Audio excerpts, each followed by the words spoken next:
Hello, Calendula here. This video is mostly for my friends at the IB Homesteading Forum, but anyone is welcome to watch it.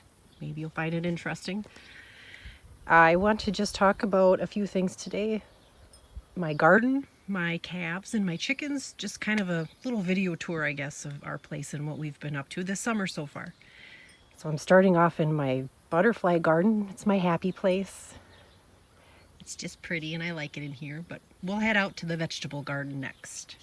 See you out there. I've walked quite a ways from my butterfly garden. Now we're out in the vegetable garden. The vegetable garden is about 90 feet long and about 25 feet wide.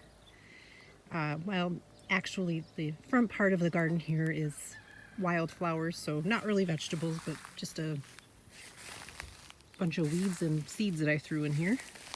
And over here is the sunflower room that I made for my kids. You just plant sunflowers along the edges of a rectangular square and then it creates like a little room for them once the sunflowers get tall enough. So they're pretty excited about that one. Hopefully it grows up pretty soon for them. But anyway, we'll head back, and as you can see as we're walking, I tried to do a deep mulch in the whole garden. I tried to find whatever I could. So I have cardboard, and also I made use of some plans. I work for a construction company, so we had all these plans laying around the office. I put them down, covered them with cut grass and hay.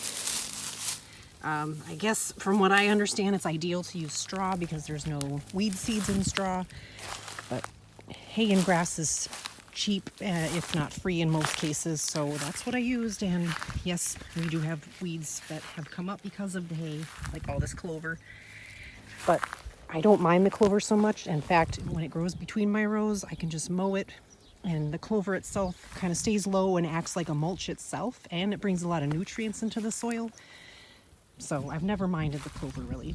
But anyway, this first part here is I've got a few rows, 5 rows. Pumpkins and cucumbers, broccoli, garlic, tomatoes, and popcorn. And we'll head back. This section here is about 28 feet long. Okay, and then back here we've got my rows that are going north and south.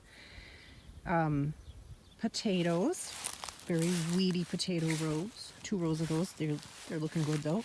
Haven't noticed any potato bugs really, but something's eating the leaves a little bit. This row and the next are onions. Onions have been doing well. It hasn't rained here in a while.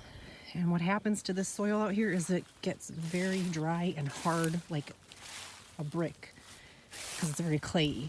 And it's in very poor condition because, as you can see, all that corn that's behind our land here, that was here before. And that kind of farming really takes a toll on your soil. But with all this clover and stuff growing now, I've actually seen worms in the soil, so that's cool. It's getting better. Anyway, we got green beans, sweet corn. My rows are crooked, and I don't care.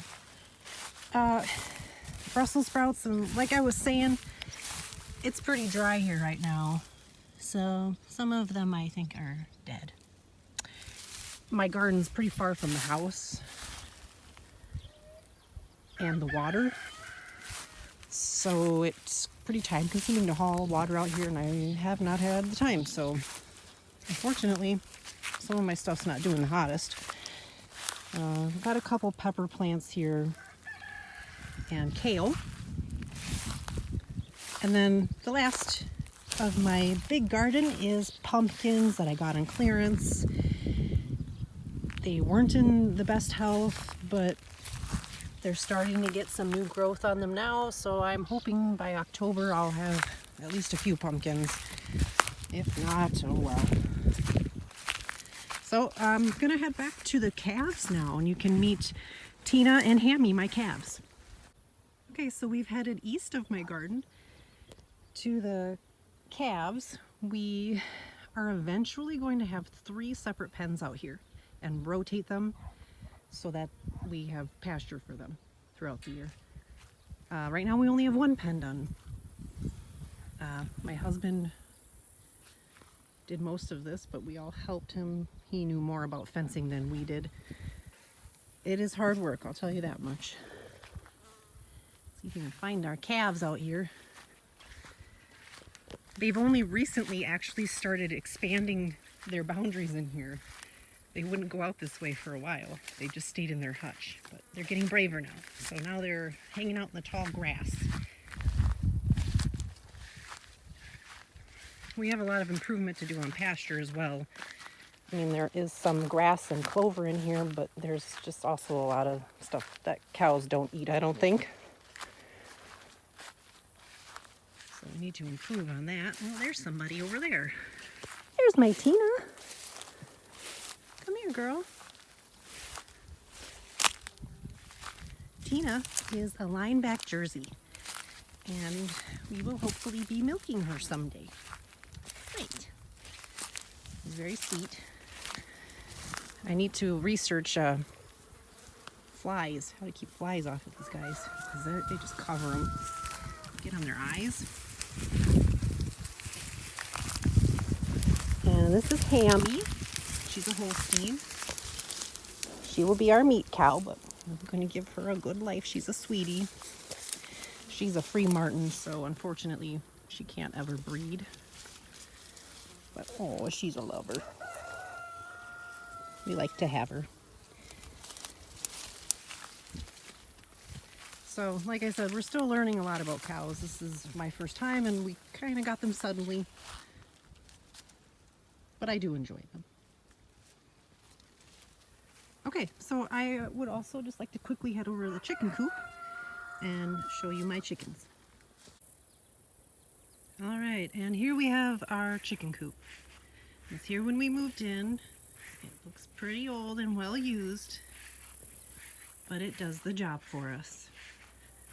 I have tried to pretty it up with some plants in front, just some peppers and tomatoes and stuff. The front room is a storage room where we keep our feed and such, and it's messy, so I'm not going to show it to you. Just imagine it. This is the actual coop. That big black boy right there is my first rooster. So he's got to be about 5 years old. Really sweet guy, a good rooster. This is the smaller set of nesting boxes that nobody seems to like. But on the other side we have the larger set. That's generally where the girls sit. Hi. I have model Javas, Americanas, some Rhode Island Reds and California Whites, and a bunch of Banties. So I get quite a variety of colors and sizes of eggs. There's a little one. I'm letting 2 of them sit because they're broody. Hopefully I'll finally get some chicks. Hi there, Mama. And my husband just replaced this whole roost, actually. Just got it hanging from the ceiling with some chains. And then it's also on a hinge in the back here. In 3 spots as you go down it. Very sturdy. Very well used, as you can see. The birds like it a lot. Hey, big boy. So that's about it for today. Thank you for joining me on the tour of our little homestead. Bye.